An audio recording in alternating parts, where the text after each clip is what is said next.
السلام علیکم ناظرین، عوام کی آواز کے ساتھ میں ہوں آپ کا ہوسٹ عباس انجم چوہان۔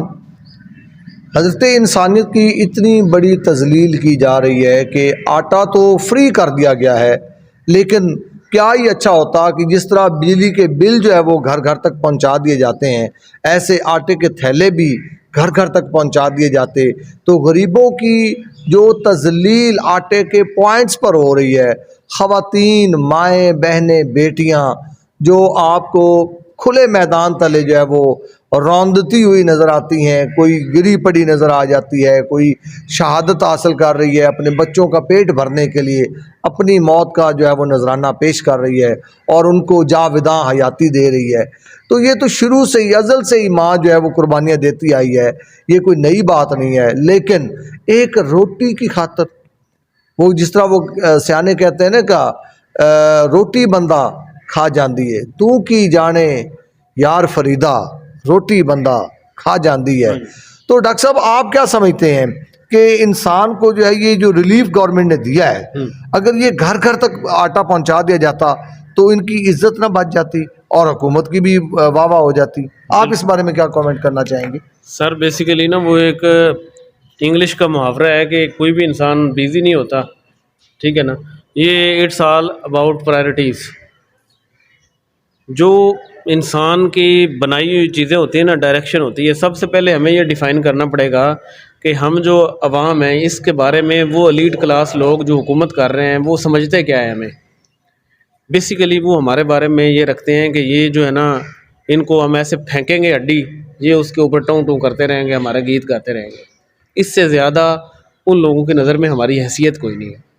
انسان کا جو لفظ آپ یوز کر رہے ہیں نا، بیسیکلی انسان کا لفظ جو ہے وہ بیسیکلی تو پہلے وہ ایک شعر ہے کہ ہمیں ہے ان سے وفا کی امید جو نہیں جانتے وفا کیا ہے۔ سب سے پہلے انسان کا لفظ انہیں بتایا جائے کہ انسان ہوتا کیا ہے، انسان کی بنیادی ضرورت کیا ہے، انسان کو کسی ملک میں قید کرنے کا مطلب کیا ہے، ملک جو ہے وہ بنے ہیں ان کی ڈیفینیشن کیا ہے۔ کوئی بھی ملک جو بنتا ہے اس کی ڈیفینیشن ہوتی ہے کہ اس میں رہنے والا بندہ، اس کا مال، اس کی جان اور اس کی عزت، اس کو چار دیواری دینی ہے، اس کو روٹی دینی ہے، اس کو کپڑا مکان اس کو دینا ہے۔ یہ بنیادی طور پہ پاکستان میں دنیا بھر میں رہنے والے لوگوں کا بنیادی حق ہے۔ وہ جس ملک میں ٹیکسز دے رہے ہیں، وہ جس ملک میں رہ رہے ہیں، جس ملک کی وہ سپورٹ کرتے ہیں، یہ وطن ہمارا ہے، ہمیں جان سے پیارا ہے۔ کیوں پیارا ہے؟ لیکن ڈاکٹر صاحب ہم تو یہاں پہ مقروض بھی ہوئے جا رہے ہیں۔ جی جی آپ دیکھیں ہم مقروض بھی ہو گئے ہیں، جی آئی ایم ایف کے ہم قرض دار ہیں۔ جی ہر بندہ وہ کہتا ہے جی ہم اس طرح جو ہم نے قرضہ دینا ہے۔ اور دوسرا یہ کہ ہمارے ہی جو فنڈ ہے، ہماری جو سبسڈی ہے، وہی ہمیں جو ہے وہ کس طرح سے ایک ستم رسیدہ انسانیت کا جو ہے وہ درجہ دیتے ہوئے، ایک تذلیل والا درجہ دیتے ہوئے وہی ہمیں سبسڈی دے رہے ہیں۔ اگر عباس بھائی اس کو ہم نمبرز پہ لے جائیں نا، تو ہمارے پاس اتنی زمین خالی پڑی ہے کہ یو کانٹ بلیو دیٹ، کہ جہاں پہ آرام سے ایک غریب بندہ جو ہے وہ گندم اگا سکتا ہے اپنی۔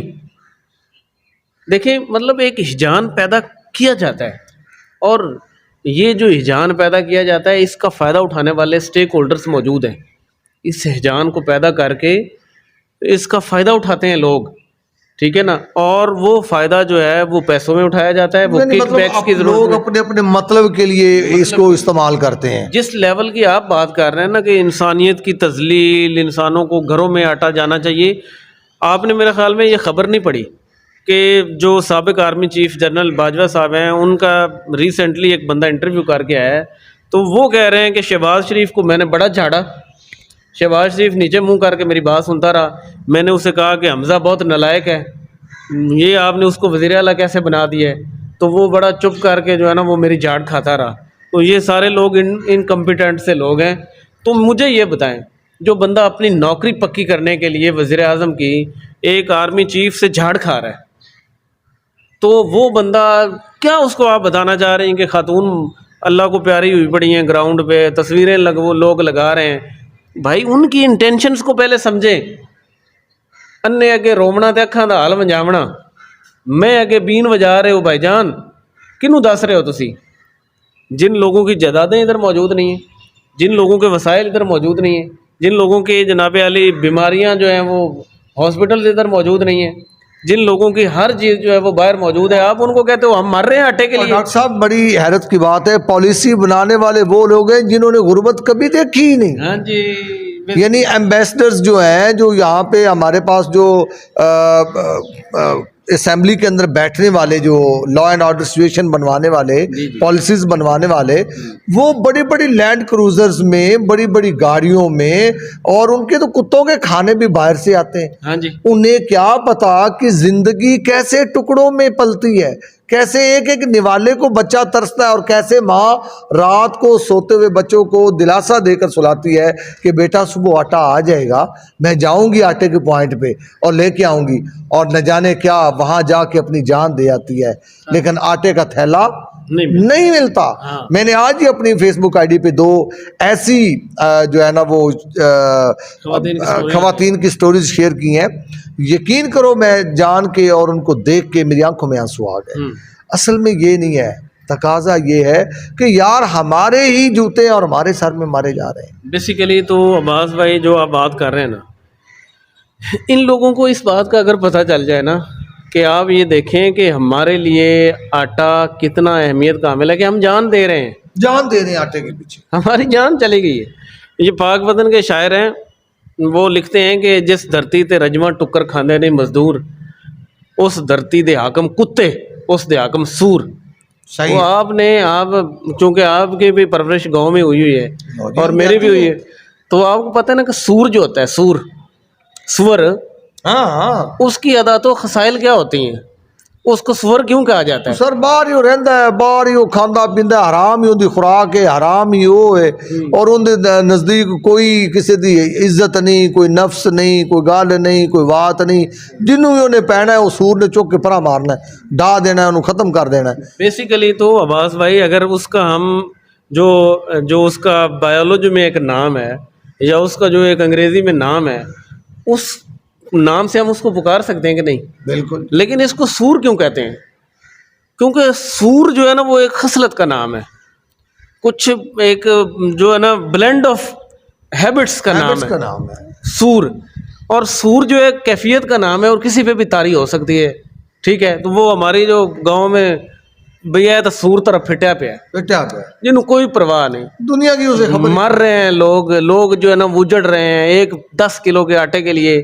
آپ مجھے سمجھ نہیں آتی کہ آپ جو ہے نا وہ اتنا گھما پھرا کے کہہ رہے ہیں کہ 70 ارب روپے کا جی فری آٹا ہم دینے جا رہے ہیں. یار یہی آپ سستا کر دیتے، جو آپ نے 1100 کا کیا ہے، آپ سستا کرتے، لوگ آرام سے جا کے خریدتے، دکانوں سے آپ چیک اینڈ بیلنس کر لیتے، آپ پرائس کنٹرول کر لیتے. آپ نے یہ جو ACDC لگائے ہوئے ہیں، اپنے چمچے، اپنے آرڈر کے غلام جو آپ نے لگائے ہوئے ہیں، کنال کے گھر میں جو رہ رہے ہیں، 8 کنال کے گھر میں جو رہ رہے ہیں، بڑی بڑی گاڑیاں بھی ہیں. اب AC صاحب کے پاس جو ڈالا ہے نا، ویگو ڈالا، آپ نے دیکھا 2 کروڑ کا، وہ کم از کم 2 کروڑ کا وہ ہے. اور اس کے جو اگر آپ آفسز دیکھیں نا تو بڑی شان کے ساتھ وہ دکھاتے ہیں، جی یہ دیکھیں یہ سیلنگ ہم نے 14 لاکھ روپے کی سیلنگ لگائی ہے، اور جو اس کو رینوویٹ کیا ہے نا جی، اس کی رینوویشن پہ تقریباً 50 لاکھ لگ گیا ہے. ٹھیک ہے. یہ جو اس کی کرسیاں آپ دیکھ رہے ہیں، یہ ادھر کی نہیں ہے، یہ امپورٹڈ ہیں جی، یہ باہر سے آئی ہیں. یہ فرنیچر بھی کم از کم 15-20 لاکھ کا آیا ہوا ہے. تو یہ تو ہماری جاؤ جلالت ہے. جب اتنی بڑے محلات کے اندر بیٹھنے والا AC اور DC کے تو پتہ نہیں کیا ہی چونچلے ہوں گے، اس کی کیا ہی بات ہے. انہوں کی پتا 10 کلو آٹے دی اہمیت تھا، تو کیا بات پتا ہے ابھی 10 کلو کے پیچھے لوگ کیوں مار رہے ہیں. اور مزے کی بات یہ ہے کہ یہ غریب گھروں سے آئے ہوئے ہیں لوگ ہیں، اور تو انہوں پتا ہے کہ جدوں غریب آدمی نو کچھ تھوڑا جب ملتا ہے نا ڈالا اوقاتوں باہر، یہ اس لیول کے چمچے لوگ ہیں کہ یہ نا اپنی اوقات سے باہر ہیں. اور لاہور میں ایک جگہ پہ نا، ابھی مجھے نہیں یاد گیا، پتہ نہیں ہے کہ ابھی لکھا ہوا ہے یا نہیں، وہاں پہ لکھا ہوا تھا ڈپٹی کمشنر صاحب بہادر. یہ گوروں نے جن لوگوں کو نوازنا تھا نا، یہ ان کا سسٹم ہے. گوروں نے یہ جتنا بھی آپ کا یہ جو CSS یہ والا سسٹم ہے نا، یہ گوروں کا سسٹم ہے. انہوں نے ان ملکوں کو چھوڑنا تھا، انہوں نے اپنے بندے جو ان کے ٹاؤٹ تھے ان کے لیے یہ سسٹم دیا تھا کہ آپ جاؤ اور فلاں ایریا کے آپ گورنر بن گئے ہو، فلاں ایریا کے آپ DC بن گئے ہو، فلاں ایریا کے آپ فلاں بن گئے ہو، گھوڑی دوڑا لو، جتنے زمین آپ نے لینی ہے لے لو. یہ بیسیکلی وہ ٹاؤٹ سسٹم ہے کہ آپ نے چاپلوسی کرنی ہے، آپ نے MNAs MPAs کی چاپلوسی کرنی ہے، آپ نے ان ٹاؤٹس کا جو بڑے لوگوں کو ٹاؤٹس ہیں، آپ نے ان کو خبریں دینی ہیں، ان کے لیے آپ نے ماحول کو ہموار کر کے رکھنا ہے، اور سارا جناب علی بے دریغ ان پہ جو پیسہ لگتا ہے، سر ہو بھی کیا رہا ہے، یہی ہو رہا ہے. اگر اے سی ہے تو وہ بھی کسی ایم این اے کا لگایا ہوا ہوتا ہے، اور ڈی سی ہے تو وہ بھی کسی کا جو ہے وہ اس کو نوازشات کی ہوئی ہوتی ہیں. تو جو ان کو نوازشات کر کے لے کے آتے ہیں تو آخر میں کام بھی تو انہوں نے اس کے ہی کرنے، وہ کسی غریب کے لیے تو تھوڑا ہی آیا ہے. بالکل صحیح.